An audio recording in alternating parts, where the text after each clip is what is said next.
छत्रपती शिवाजी महाराज की जय भवानी, भारत माता की। हिंदू हृदय सम्राट शिवसेना प्रमुख बाळासाहेब ठाकरे यांचा, धर्मवीर आनंद दिघे साहेबांचा,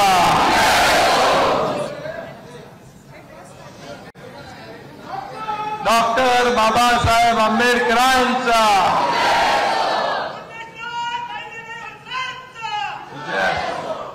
आजच्या या महायुतीच्या फक्त प्रमुख पदाधिकाऱ्यांच्या मेळाव्याला उपस्थित शिवसेनेचे ज्येष्ठ नेते गजानन कीर्तीकरजी, आपले उमेदवार आणि आमदार रवींद्र वायकरजी, आमदार अमित साटमजी, आमदार भारतीताई लवेकर, आमदार विद्याताई ठाकूर,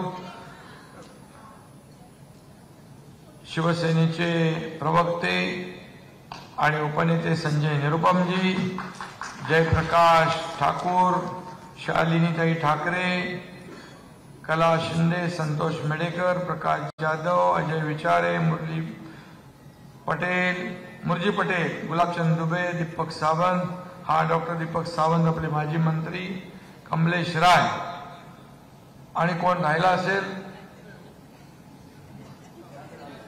झालं कोण राहिला असेल तर ज्यांनी चिठ्ठी दिली त्याची चूक आहे. खरं म्हणजे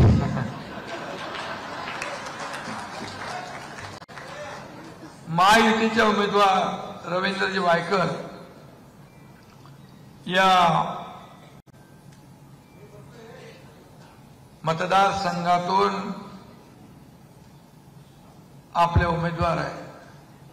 खरं म्हणजे त्यांचा फॉर्म भरायला आपण एवढ्या मोठ्या संख्येने उपस्थित होता, ती फॉर्म भरायची रॅली विजयी रॅलीमध्ये रूपांतरित झाली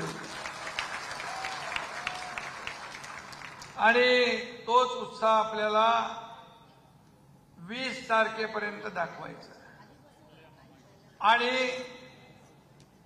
जसं रवींद्र वायकर म्हणाले की 20 तारखेपर्यंत आपण सुट्टी घेऊ नका, त्याच्यानंतर सुट्टी घ्या. आपण मनापासून काम केलं, एक दिलाने काम केलं. आज आपल्याकडे बघा किती मित्र पक्ष आहेत. शिवसेना, भाजपा, राष्ट्रवादी, मनसे, आरपीआय, आठवले गट, कवाडे गट, रासप, आणखी बरेच लोक आहेत. आणि काही जाहीर न करता देखील आपल्या सोबत आहे. त्यामुळे वायकर यांचा विजय पक्का आहे, हा निर्धार आपण केलेला आहे. खरं म्हणजे आपल्याला 4 तारखेला विजयाचा गुलाल उधळायचा आहे. उधळायचा आहे ना? मी आपल्याला सांगू इच्छितो, मी संपूर्ण महाराष्ट्रामध्ये निवडणुका जाहीर झाल्यापासून फिरतोय. पहिला फेज विदर्भ, मराठवाडा, दुसरा फेज. या पहिल्या आणि दुसऱ्या फेज मध्ये महायुती प्रचंड आघाडीवर आहे. महायुतीचं वातावरण अतिशय चांगलं आहे आणि म्हणून मी खात्रीपूर्वक सांगतो, 3रा, 4था आणि 5वा टप्पा देखील महायुतीला अतिशय पोषक आहे. आणि महायुती या महाराष्ट्रामधून आपलं जे मिशन 45 ते पूर्ण करून मोदीजींचे हात बळकट करेल असा विश्वास आपल्या सगळ्यांना. खरं म्हणजे आज पाहिलं आपण, पहिले शिवसेना भाजप युतीचं सरकार होतं. तुम्हाला सगळ्यांना माहित आहे की 2.5 वर्षाचं महाविकास आघाडीचं सरकार आपल्याला का घालवावं लागलं? कारण ते युतीचं सरकार, महाविकास आघाडीचं सरकार जे स्थापन झालं ते मुळामध्ये वैचारिक आणि विचारधारा सोडून स्थापन झालं. आपल्या सगळ्यांना माहित आहे की शिवसेना भाजपा युती होती आपली, निवडणुकीमध्ये सरकार कुणाबरोबर स्थापन व्हायला पाहिजे होतं? कुणाबरोबर व्हायला पाहिजे होतं? शिवसेना भाजपा युतीचं गठबंधन सरकार स्थापन व्हायला पाहिजे. परंतु दुर्दैवाने जेव्हा निकाल सुरू झाले तेव्हा स्टेटमेंट येऊ लागली, आम्हाला सर्व दरवाजे खुले आहेत. तसं बघायला गेलं तर काही ती स्टेटमेंटची आवश्यकता नव्हती. परंतु या सत्ता आणि खुर्ची ही मिळवण्यासाठी शिवसेना भाजपा युती बाजूला ठेवली. लग्न एकाबरोबर, संसार दुसऱ्याबरोबर. आणि मग बाळासाहेबांचे विचार सोडले, बाळासाहेबांची भूमिका सोडली आणि तमाम या महाराष्ट्रातल्या जनतेला जे अपेक्षित होतं त्याच्या नेमकं विरुद्ध केलं. मग महाराष्ट्राच्या जनतेबरोबर विश्वासघात कोणी केला? बेईमानी कोणी केली? मग जे आरोप करताय हे खरे आरोप त्यांच्यासाठी लागू होत आहे. कारण बेईमानी, विश्वासघात फक्त एका खुर्चीसाठी. बाळासाहेब नेहमी सांगायचे, या काँग्रेसला दूर ठेवा. बाळासाहेबांनी कधीच काँग्रेसला जवळ केलं नाही, पण या काँग्रेसला कडेवर, डोक्यावर घेतलं, सरकार स्थापन केलं. मला आठवतंय, शालिनीताई इकडे आहात आपण, मी आमदारांबरोबर होतो. मला राज ठाकरे साहेबांचा फोन आला तिकडे, अरे एकनाथ काय करताय तुम्ही? हे सरकार कुणाबरोबर स्थापन करताय? महाविकास आघाडी, काँग्रेस, राष्ट्रवादी बरोबर, शरद पवारांबरोबर. बोलो साहेब मी छोटा कार्यकर्ता आहे, हे नेतृत्वाने हे ठरवलंय आणि हे आम्हालाही मान्य नाही. म्हणजे तेव्हा त्यांनी सांगितलं जे करताय ते अतिशय चुकीचं करताय आणि हे सरकार विचारांचं, बाळासाहेबांच्या विचारांचं सरकार स्थापन व्हायला पाहिजे होतं. ते न होता दुसरं झालं. आणि महाविकास आघाडीने काय केलं? 2.5 वर्षात काय केलं? लॉकडाऊन. लॉकडाऊनच्या नावाखाली सगळं बंद, सण उत्सव सगळे बंद, सगळे प्रकल्प बंद. आपल्या अहंकारामुळे, बालहट्टामुळे आरेचं कारशेड बंद, तिकडे मेट्रो बंद, हे बंद, ते बंद, समृद्धी बंद, अटल सेतू बंद, सगळं बंद. मग आपलं सरकार आपण स्थापन केलं, याचं कारण शिवसेनेचं खच्चीकरण होत होतं, शिवसैनिकांचं खच्चीकरण होत होतं आणि उघड्या डोळ्याने आपण पाहतो. आणि म्हणून आमदार, तुम्हाला थोडंसं माहिती आहे सगळं, परंतु मी तुम्हाला थोडी पार्श्वभूमी सांगण्याचा प्रयत्न या ठिकाणी करतोय. आमदार आपले सगळे म्हणाले, आम्ही कसं निवडणूक लढवायची, कसं लोकांसमोर जायचं, निधी नाही, काय नाही. वायकर तिकडे होते, वायकरांना पण पैसे मिळत नव्हते, कोर्टात गेले.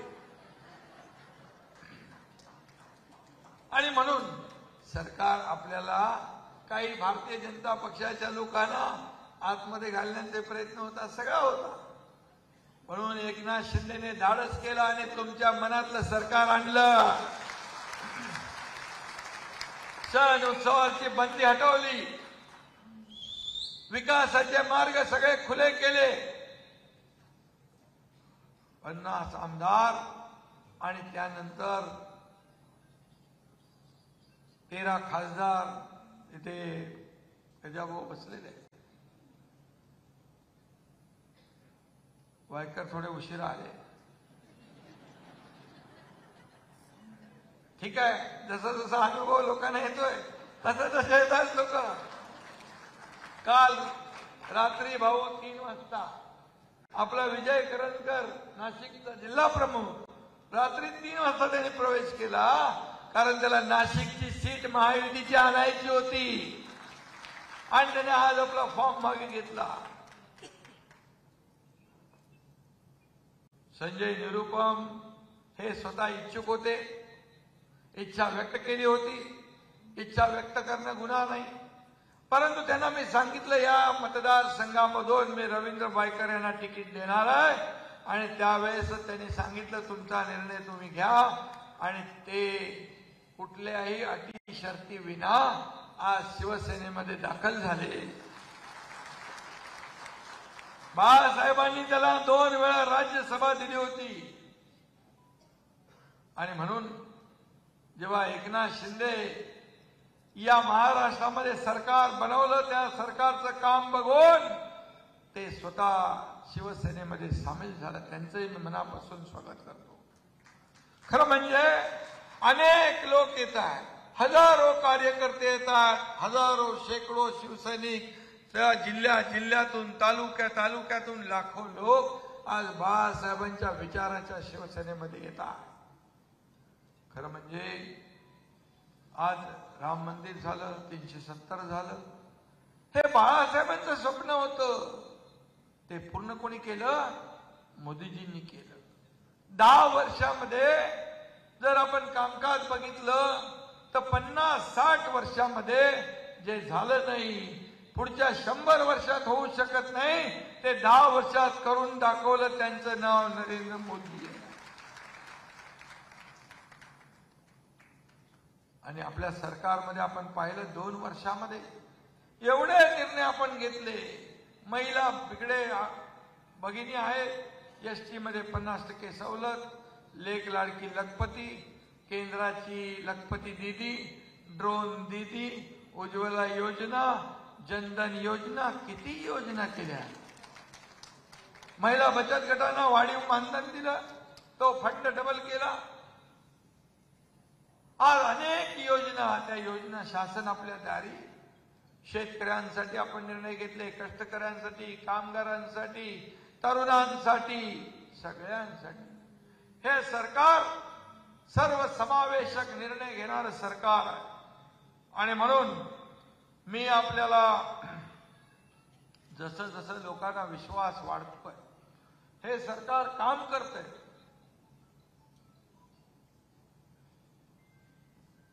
भाषण करून करून जरा आता 2 भाषण करून आले. आता इथून मला परत भिवंडीला जायचं आहे. मोदी साहेब मला म्हणाले एका सभेमध्ये, शिंदेजी आपका आवाज बैठेगा. जरा तिसऱ्या सभेत बोले बैठ गया. बोला नाही, कुछ तो इलाज करता हूं. कारण ते एवढ्या सभा घेतात, पूर्ण देशभर पायाला भिंगरी लावून फिरणारा प्रधानमंत्री आपल्याला भेटला. या जगामध्ये, देशात नाही जगभरामध्ये नंबर 1 ची लोकप्रियता लाभलेला प्रधानमंत्री आपल्याला भेटलाय. आपलं भाग्य. आणि म्हणून आज देश पुढे चाललाय, महासत्तेकडे चाललाय. पूर्वी आपल्या भारत देश पाकिस्तानचा हल्ला झाला, दहशतवादी हल्ला झाल्यानंतर आपले प्रधानमंत्री तिकडे ती कमिटी होती, त्याच्यामध्ये बोलायचे, बघा त्या पाकिस्तानी असं केलंय, पाकिस्तानी तसं केलंय, त्यांना समजवा. असा मजबूर भारत होता. आता मजबूत भारत आहे प्रधानमंत्रींच्या नेतृत्वाखाली. आता पाकिस्तानी डोळे वटारले, बॉम्बस्फोट तर दूर. पहिले आपल्या सैनिकांची मुंडकी छाटून तिकडे न्यायचे, आपण बघत राहायचो दुबळ्यासारखे. पण आता पुलवामाचा हल्ला झाल्यानंतर बालाकोटचा सर्जिकल स्ट्राईक करणारा प्रधानमंत्री आपल्याला लाभलेला. ईट का जवाब पत्थर से देने वाला है. आणि म्हणून हा फरक, एकीकडे 24 तास काम करणारा माणूस, दुसरीकडे थोडा भारत जोडो का तोडो यात्रेमध्ये थकला की गेला परदेशात, विदेशात गेला की तिकडे आपल्या प्रधानमंत्र्याची बदनामी, देशाची बदनामी. तुम्हाला प्रधानमंत्री म्हणून कोण पाहिजे? मोदीजी पाहिजे का राहुल गांधी पाहिजे? स्वप्नात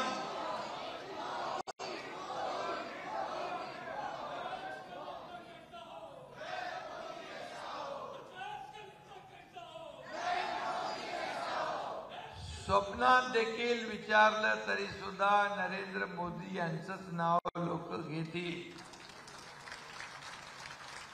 आणि आज या भारताला आत्मनिर्भर भारत केलाय. महिलांना आत्मनिर्भर आत्मसन्मान मिळवून दिलाय. पहिलं नवीन संसद भवनामध्ये काय ठराव केला असेल तर तो महिलांना 33% आरक्षण देण्याचा. आणि आपलं हे सरकार पण महिलांचा सन्मान करणार आहे, नारी शक्तीचा सन्मान करणार आहे. आपण आता बघा, महिला किसी से कम नहीं है.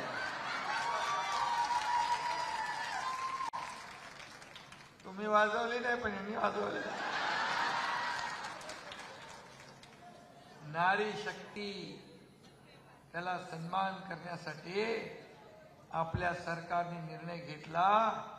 आता मुलाच्या नावापुढे वडिलांच्या अगोदर आईचं नाव टाकायचं.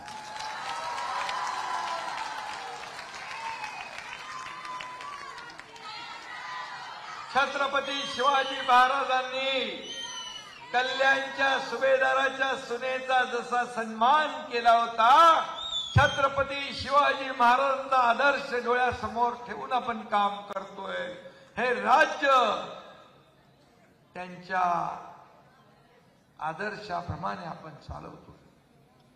आणि मग रयतेच्या भाजीच्या देठाला हात लागता कामा नये. हे छत्रपती शिवाजी महाराजांचं एक रयतेच्या पोटी प्रेम होतं, रयतेच्या बद्दल प्रेम होतं. आणि म्हणून सर्वसामान्य माणसाला न्याय देणारं सरकार आपला. आज जे निर्णय आपण घेतले ते आपल्या समोर आहे. 2.5 वर्षात सगळं बंद होतं, ठप्प होतं, निगेटिव्हिटी होती. तुम्हाला काय मिळणार यापेक्षा मला काय मिळणार. उद्योग आले की आमचं काय तर जायचं पळून. मला काय मिळालं पेक्षा मी या देशाला काय देतोय हे बघणारं राज्य करता पाहिजे. मला काय मिळालं त्यापेक्षा या राज्यातल्या गोर गरीब जनतेला काय मिळालं हे पाहणारा राज्य करता पाहिजे. अहंकार, इगो हा न ठेवता आपल्या सत्तेचा, अधिकाराचा वापर गोर गरिबांच्या सेवेसाठी केला पाहिजे, या राज्याच्या सर्वांगीण विकासासाठी केला पाहिजे. मी आपल्याला सांगू इच्छितो, हे राज्य 2 वर्षामध्ये सगळे बंद पडलेले, बंद पाडलेले सगळे प्रकल्प आपण सुरू केले. स्पीड ब्रेकर घातलेले सगळे स्पीड ब्रेकर हटवले. आणि सगळीकडे आज पाहतोय बाळासाहेबांच्या नावाचा नागपूर मुंबई झाला, हा अटल सेतू झाला, कोस्टल हायवे झाला, मिसिंग लिंक होतोय. किती प्रकल्प, मेट्रो 2, मेट्रो 7 हे आपण शुभारंभ केला. मेट्रो 3चं काम थांबवलं. मी म्हणालो असं करू नका.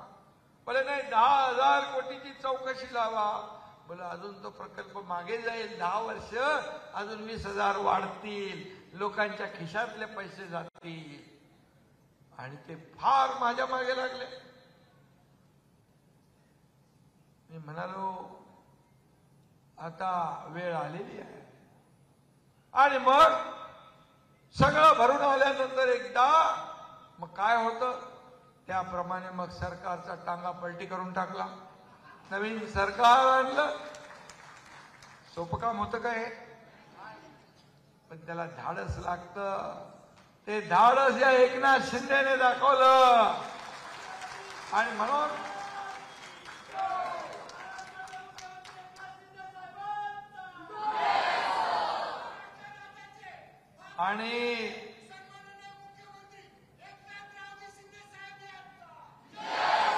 आणि बाळासाहेबांच्या विचाराचा झेंडा आम्ही घेऊन पुढे निघालो. काय होईल माहित नाही. सरकारमध्ये मंत्री असताना मंत्रीपदाला ठोकर मारून आम्ही निघालो. बाळासाहेबांचे विचार घेऊन पुढं, भगवा खांद्यावर घेऊन. पण आपल्या सगळ्यांच्या आशीर्वादाने या राज्यात युतीचं सरकार आम्ही पुन्हा बनवलं.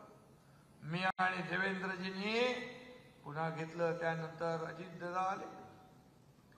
राज ठाकरे साहेबांनी मोदी साहेबांच्या विकासाला पाठिंबा दिला, राज्य सरकारला पाठिंबा दिला. खरं म्हणजे जेव्हा राज्यकर्ते आपला स्वार्थ बाजूला ठेवून जनतेचं हित लक्षात घेऊन काम करतात, तेव्हा अनेक लोक सोबत येतात आणि तसंच आता या राज्यामध्ये सुरू आहे. आणि म्हणून काही लोक मंदिर वही बनाएंगे, तारीख नहीं बताएंगे अशी चेष्टा करायची. मोदीजींनी मंदिर पण बांधलं, तारीख पण दाखवली, उद्घाटन पण करून टाकलं.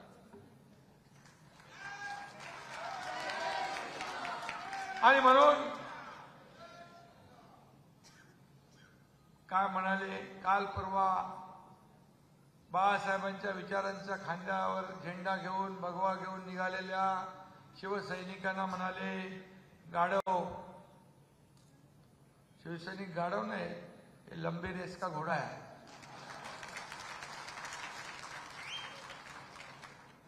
तर गाढव कोण आहे ते मी नाही बोलत. आणि बाळासाहेब म्हणायचे, काँग्रेसला मतदान करणारे गाढव आहे म्हणायचे की नाही. मग आता ज्या काँग्रेसला दूर ठेवलं त्यांना मतदान करण्याचं काम कोण करणार आहे. मग गाढव कोण. मी नाही बोलत, मी त्यांची भाषा बोलत नाही. मला बाळासाहेबांनी ते शिकवलं नाही, दिघे साहेबांनी ते शिकवलं नाही. आणि म्हणून आज तेच मतदान करायला निघाले ज्यांनी बाळासाहेबांना नेहमी बाळासाहेबांच्यावर आरोप केले, सावरकरांवर आरोप केले, तेच आज पंजाला मतदान करायची भाषा करतायत. हे महाराष्ट्राचं दुर्दैव आहे.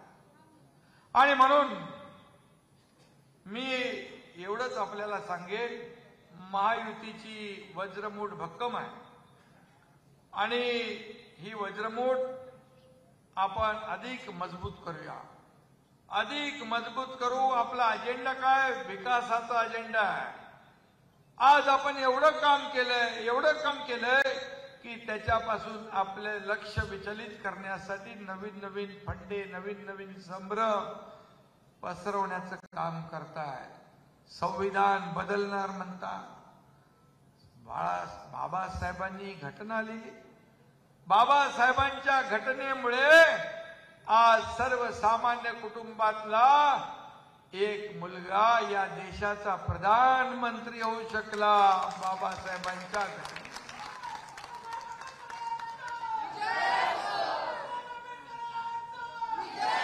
आणि बाबासाहेबांच्या घटनेमुळेच तुमचा हा शेतकऱ्याचा एक मुलगा एकनाथ शिंदे या राज्याचा मुख्यमंत्री झाला.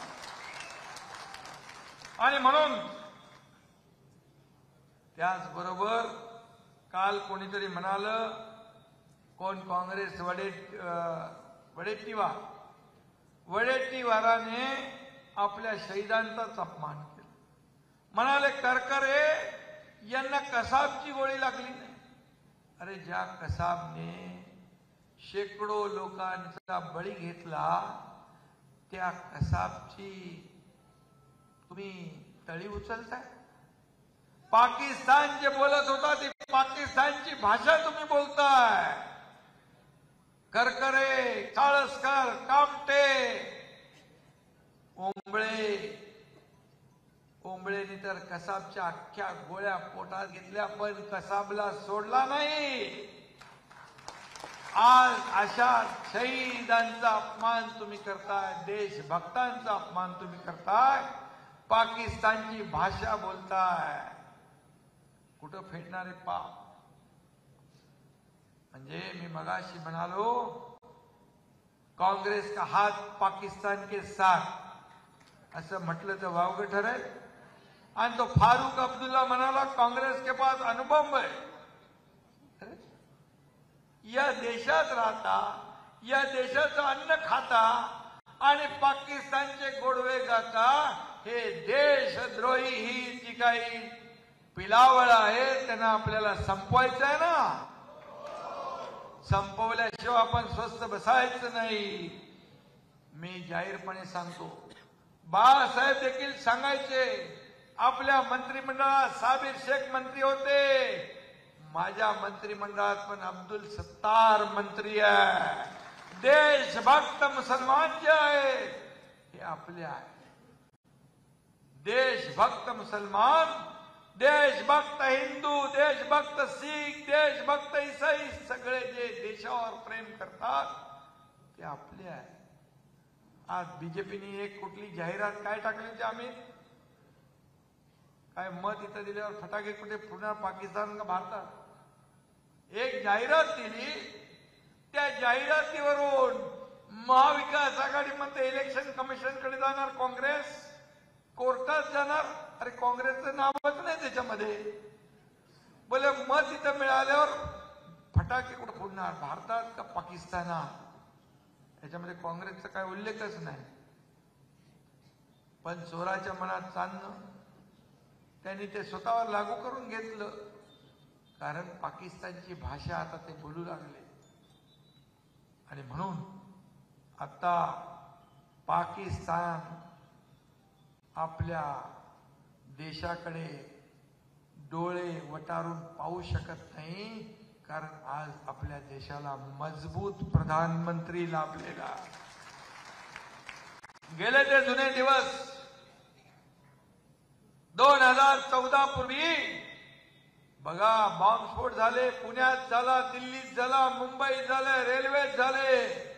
त्या बॉम्बस्फोट मध्ये फक्त हिंदू मेले का? हिंदू पण गेले, मुसलमान पण गेले, सिख पण गेले, ईसाई पण, जो भेटला तो गेला. करप्शन, भ्रष्टाचाराचे घोटाळे एवढे निघाले. 2014 नंतर एक तरी बॉम्बस्फोट करण्याची हिंमत दाखवली कोणी? भ्रष्टाचाराचा एक तरी प्रधानमंत्र्यांवर आरोप करण्याचं धाडस कोणी केलं? असा बेदाग प्रधानमंत्री आहे. आणि भ्रष्टाचाराने भरभटलेले हे काँग्रेसवाले प्रभाकर कुठे आहे? एक जरा ती हे दे ना, 2च मिनिटात दाखवतो काय. म्हणजे माणूस कसा बदलतो, सरडा रंग बदलतो पाहिलेला आपण, पण एवढ्या फास्ट स्पीड मध्ये. आणि म्हणून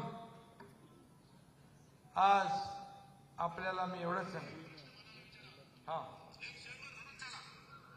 सगळे म्हणतात ना मोदी म्हणजे कोण आहे, मोदी म्हणजे काय आहे, तर मोदी समोर बसलेले आहेत. पण जर तर नरेंद्र मोदी एक पर्याय म्हणून बाजूला ठेवा, तुम्ही दुसरा पर्याय देताय. एक तरी लायक चेहरा काँग्रेसकडे आहे, जो पंतप्रधान पदाची खुर्ची नवे मान मनात आणि जबाबदारी सांभाळू शकेल असं देताय.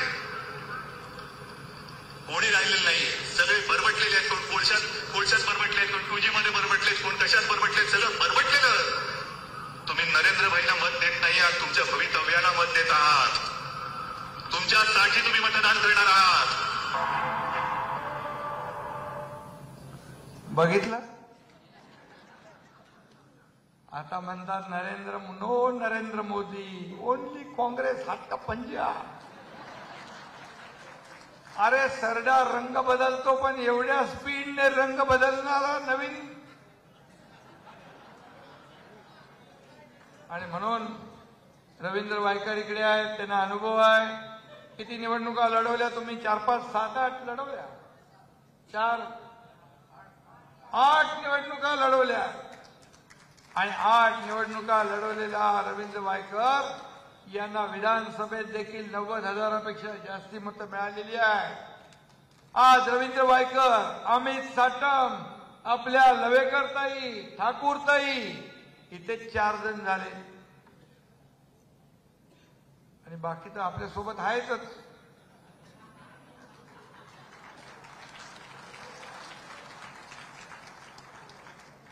त्यामुळे आहेत म्हणजे मुंबईचा केलेला विकास आहे ना. आपण मुंबई बदलते की नाही? अरे खड्डेमुक्त मुंबई करतोय आपण. मी मुख्यमंत्री झाल्या आयुक्ताला बोलवलं. मी बोले काय रोज खड्ड्यामधून प्रवास करायचा, काय प्रॉब्लेम आहे? तर बोले काय दरवर्षी आम्ही ते रिपेअर करतो. कशाला? काळ्याचं पांढऱ्याचं काळं कशासाठी? 3,500 कोटी रुपयाचा हिशोब त्यांनी मला दिला. बोले 10-15 वर्षात एवढे खर्च झाले. मी म्हणालो बिलकुल चालणार नाही. आणि पहिला फेज आपण सुरू केला 6,500 कोटीचा, दुसरा 6,000 कोटी. आता त्याचं काम सुरू झालंय. 2 वर्षामध्ये खड्डे मुक्त मुंबई. सुशोभीकरणाची कामं सुरू आहेत.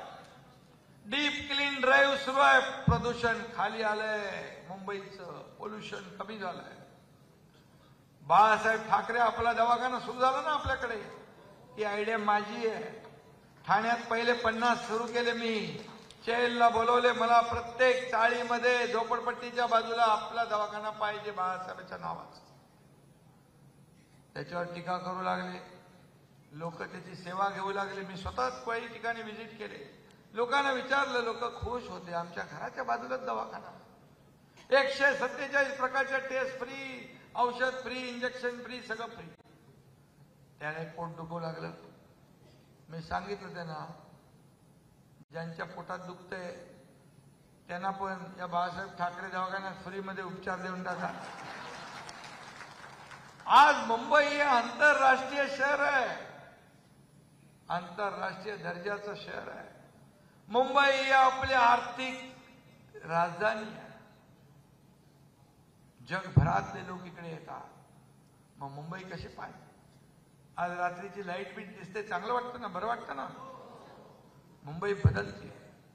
मुंबई स्वच्छ, सुंदर, डीप क्लीन ड्राईव्ह म्हणाले मुख्यमंत्र्यांचं काम आहे का? जे लोकांच्या हिताचं आहे त्यासाठी मुख्यमंत्री रस्त्यावर उतरेलच. नाले सफाई बघायला मी गेलो. कुठला मुख्यमंत्री कधी गेला होता? बोले नाले सफाई तर हे काय मुख्यमंत्र्यांचं काम असतं. पण मला अभिमान आहे. मी गेलो आणि सांगितलं चेलला जिथे पाणी साचणार नाही त्या अधिकाऱ्याचा सन्मान करू. जिथे पाणी साचेल त्या अधिकाऱ्याला नारळ देऊ आणि घरी पाठवू. बिलकुल पाणी साचलं नाही. किती कचरा काढला, किती गाळ काढला, किती चिखल काढले याचा आम्हाला काही हिशोब दाखवू नका तुम्ही. हा फरक आहे. सिस्टीम अलर्ट होते, काम करते, त्याचा फायदा होतो. आणि म्हणून घरी बसून हे करता येतं का? होऊ शकतं का? फेसबुक लाईव्ह होऊन करून काय राज्य चालवता येतं का? त्याला फेस टू फेस लोकांमध्ये जावं लागतं. आणि मी तुम्हाला सांगतो किती काही आरोप केले तरी सुद्धा आरोपाला मी कामाने उत्तर देतो. आरोपाला आरोपांना.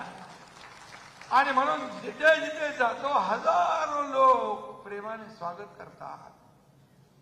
रवींद्र वायकर जसं म्हणाले की या मतदारसंघात देखील हा आपला महायुतीचा बालेकिल्ला आहे आणि आपण एकजुटीने 20 तारखेपर्यंत काम करायचंय. 20 तारखेनंतर रवींद्र वायकर तुमची 5 वर्ष सेवा करतील. एकही कुणाची तक्रार येणार. फक्त 40 पैकी 32 नगरसेवक आपले आहेत, 4 आमदार आपले आहेत. मग कसं काय कोण जिंकू शकतो दुसरा माणूस? आणि बाकी आहेत ते पण ते मी गणित करत असतो नंतर. आता मी कोल्हापूरला गेलो. तिकडे म्हणाले कोल्हापूरला येऊन बसला मुख्यमंत्री. मोदीजी सारखे महाराष्ट्रात येत आहेत. अरे काय बंदी आहे का? बंदी आहे? तुमचा कार्यक्रम करायलाच मोदी येत आहेत सारखे महाराष्ट्रात. आणि मी पण जिथे जाऊन बसतो तिथं पूर्ण करेक्ट कार्यक्रम करून येतो. त्यामुळे आपल्याला बघा मी एवढंच सांगतो, आपण सगळेजण आपले दलित बांधव आहेत, हिंदू आहेत, मुस्लिम आहेत, सिख आहेत, ईसाई आहेत, सगळ्यांना मी सांगतो केवळ आणि केवळ फक्त वोट बँक म्हणून या सर्व लोकांना काँग्रेसने आतापर्यंत वापरलंय. परंतु बाळासाहेबांचं आपण विचार घेऊन पुढे जात असलो तरी सुद्धा सर्व हिंदू, मुस्लिम, सिख, ईसाई या सगळ्यांना सोबत घेऊन जातो. आज सांगतो मी मौलाना आझाद मंडळाला 30 कोटीची तरतूद होती. या एकनाथ शिंदेच्या सरकारने, महायुतीच्या सरकारने 500 कोटी रुपये ठेवले ना. आणि म्हणून मी एवढंच सांगतो की आज आपण सर्व समावेशक सगळ्यांना सोबत घेऊन हे सरकार चालवतो. बाळासाहेबांचा विचार पुढे नेण्याचं काम आपण करतो आहे. आणि म्हणून मी एवढीच विनंती करेन की येत्या 20 तारखेपर्यंत सुट्टी आपण घेऊ नका. कारण कमी वेळात आपल्याला जास्ती काम करायचं आहे. कमी चेंडूत आपल्याला चौकार षटकार मारायचे आहेत, म्हणजे जास्ती रन काढायचे आहे. आणि म्हणून 20 तारखेपर्यंत आपण डोळ्यात तेल घालून काम करा. आपले आजूबाजूचे कोणी गावी गेले असतील, कुठे सुट्टीवर गेले असतील, 2-3 दिवस सलग शेवटी सुट्ट्या आहेत, त्या सुट्टीवर त्यांना म्हणायचं मतदान करा आणि मग जा. एवढं आपण करा. आणि मतदानाचा टक्का जो आहे, मतदारांना खाली आणण्याचं काम जे आपले बूथ प्रमुख आहेत, गट प्रमुख आहेत, पन्ना प्रमुख आहेत, राष्ट्रवादीचे कार्यकर्ते, मनसेचे कार्यकर्ते, आरपीआयचे कार्यकर्ते सगळे मिळून आपण एकच काम करायचं. त्या दिवशी सकाळी 7 वाजता मतदारांना मतदान केंद्रापर्यंत आणण्याचं आणि त्यांच्याकडून मतदान करून घेण्याचं काम आपण केलं तर आतापर्यंतचे सगळे रेकॉर्ड या निवडणुकीमध्ये तुटल्याशिवाय राहणार नाही, असा विश्वास मी या ठिकाणी व्यक्त करतो. आणि पुन्हा एकदा एवढे प्रमुख कार्यकर्ते रस्त्यावर उतरले तर का होणार. रवींद्र वायकर यांचा विजय हा पक्का आहे. याच्यावर शिक्कामोर्तब आपल्याला करायचं आहे, एवढंच सांगतो. आणि मग जाहीर सभेला बोलू आपण. पण आपल्या सर्व प्रमुख कार्यकर्त्यांना मनापासून मी धन्यवाद देतो. एवढ्या मोठ्या संख्येने आपण उपस्थित झालात. येत्या 20 तारखेला आपल्याला रवींद्र वायकर यांच्या नावासमोरच्या धनुष्यबाण या निशाणीचं बटन दाबायचं आहे आणि रवींद्र वायकर यांना प्रचंड मताधिक्याने विजयी करायचं आहे. आपली घोषणा अबकी बार, फिर एक बार और पहली बार रवींद्र वायकर, इनका कर दो बेड़ा पार. धन्यवाद. जय हिंद, जय महाराष्ट्र, जय श्रीराम. एबीपी माझा, उघडा डोळे बघा नीट.